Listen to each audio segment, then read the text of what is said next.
Hi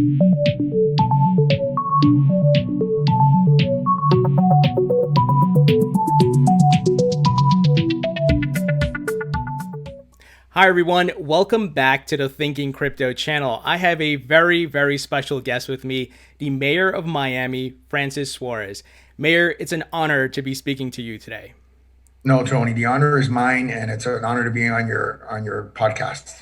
I'm very excited to speak to you because we've heard a lot of things going on in Miami and your sales pitch is getting stronger. I want to move down today. but Listen. This is not a virtual background for those who can't see me. You know what I'm talking about. That's why you're laughing. Oh yeah, I have 2 feet of snow outside and a lot of shoveling. So, Ouch. so Mayor, when did you first learn about Bitcoin and what was your aha moment? I've actually been following Bitcoin and crypto and blockchain for a while. I'm on the Blockchain Foundation, the Blockchain Task Force for the state of Florida, named by the CFO.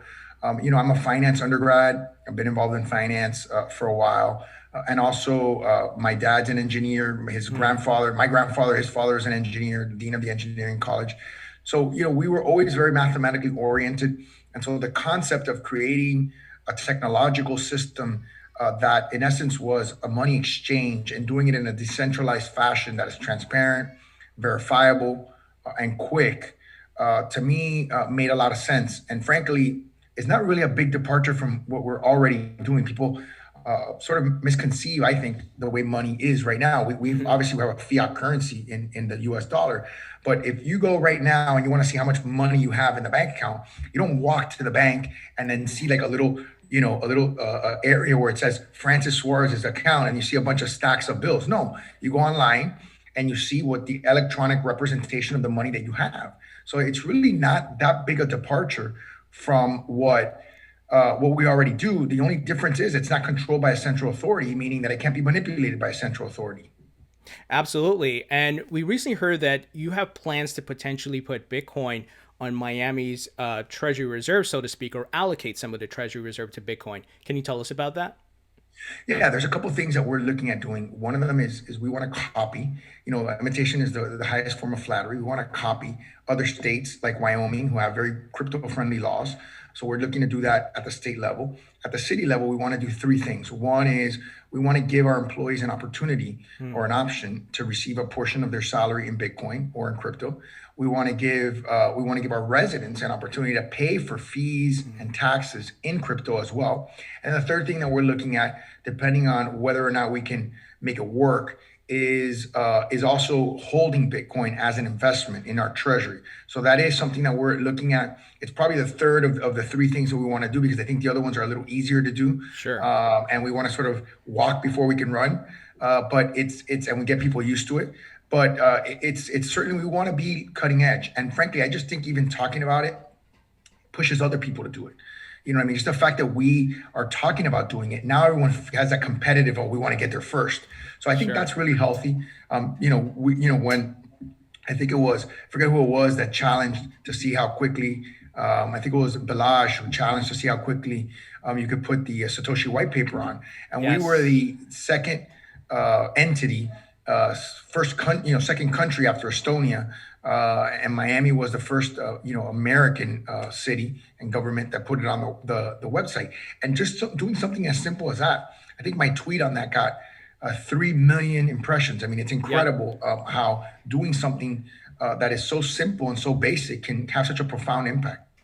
Absolutely. And I think you guys are certainly ahead of the curve. And I wanted to ask, are other cities in Florida or other states also calling you up and saying, Mayor, tell us about this. What are you doing here?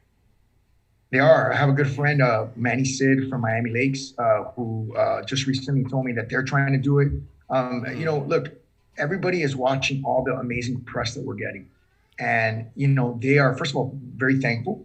And a lot of them are calling me saying, hey, how can we reproduce this? And what I often tell them, particularly when they're in South Florida, is look, throw your arms around the Miami brand. Miami is not just a city. Miami is like an idea. It's a philosophy. It's a way of life. And I don't think it's confined to one geographic boundary. So I tell, the mayors of Boca, the mayors of Fort Lauderdale, great guys, great mayors, hey, throw your arms around the Miami brand and differentiate yourself. But let's all talk about this in the same way that we're all from Miami. Sure. And Mayor, do you personally own any cryptocurrencies? Are you holding Bitcoin? It's funny. I've been asked the question a lot. I have family members that do. Uh, and what I'm going to do, I actually don't. So the answer is I Okay. don't. But I'm going to soon. And I think the way I'm going to do it is I'm going to have a couple of friends who have really interesting, exchanges opportunities to be able to buy them. The Winklevoss Twins with the Yes. Gemini and Brian Armstrong with Coinbase. So, we're probably going to do something where I open my crypto wallet and buy my first crypto, probably in the next couple of weeks. So that's something. Look out for that. That's going to be exciting. Awesome. I'm looking forward to that. So you mentioned the Winklevoss twins. I personally interviewed them. Great guys. They were down in Miami. We saw you guys met together. Any hints as to any other items that may be coming along the line with them? Well, my job obviously is to pitch Miami, and Sure. they are amazing guys. Yeah. They're really really phenomenal people, and they're first of all they're brilliant. Yes. Second of all, they're incredibly ethical, and they really want to build this sort of the product right in a way that is acceptable to the general public, and they're very smart and strategic about it. So, Yeah. I commend them for what they're doing. Of course, my job is to try to get them down here. So I think Yeah. they're considering some things that I'll let them talk about or us maybe announce later. But we're certainly working on increasing Gemini's presence and their presence in our city because we want special people like them. Absolutely. So, what are some of the incentives that you're offering to not just crypto companies, but tech companies as a whole to attract them to Miami? Well, we start with the basics. What are the things that people may or may not know about our city? It's January, and like I said, this is not a virtual background. Yeah. So, I think people first see this as a place where you have a premium quality of life. Sure. Then you look at the tax situation, and when you compare Miami to places like New York and San Francisco, those places have a higher cost of living Yes. and they have a much much higher tax threshold. So you're working half the year for somebody else. You know what I mean? When you're giving more than half of the money that you make over to government. So that those two things alone are enormous differentiators.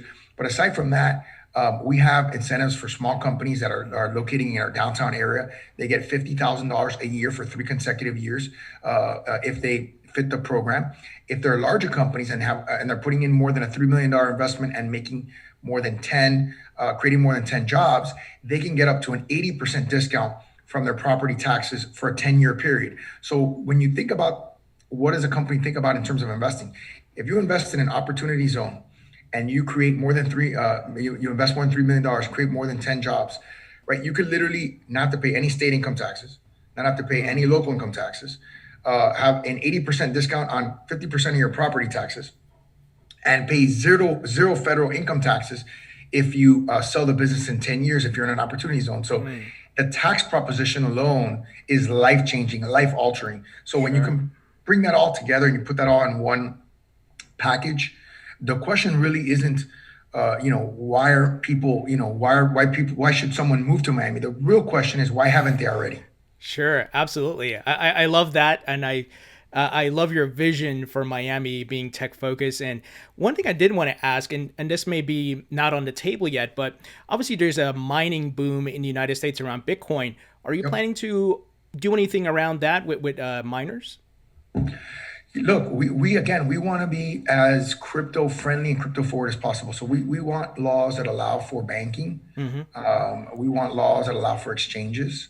In terms of mining, we have large data centers. We have great infrastructure, fiber. In terms of what you would need, computing power.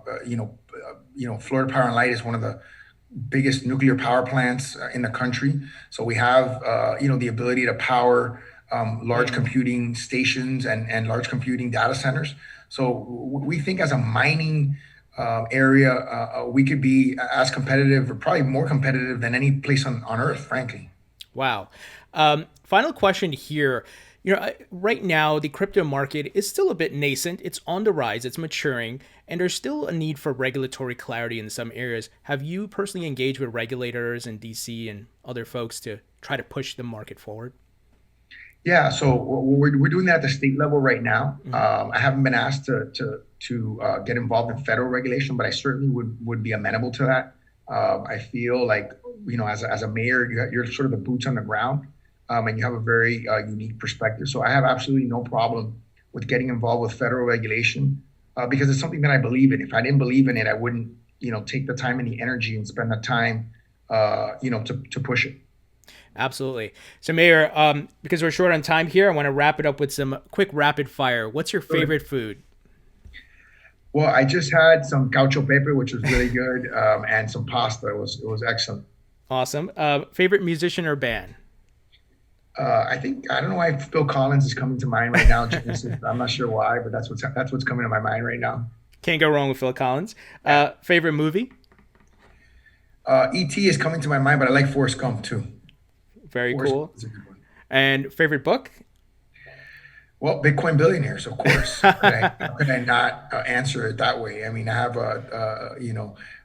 Tyler and Cameron signed a copy for me, and I gotta give them a shout out for that. Absolutely. And finally, when you're not doing mayoral duties, what are you doing for fun as far as a hobby? Well, I'm probably in the water, and I love to spearfish. I love to snorkel. I find a tremendous amount of peace being underwater because you're out of your element. You're in the element of the fish, and it's just a lot of fun and beautiful and very stimulating. Awesome. Mayor, I'm looking forward to the future updates around Miami and Bitcoin and crypto. And thank you so much for joining us today. You got it, Tony. Thank you so much. Have a good one.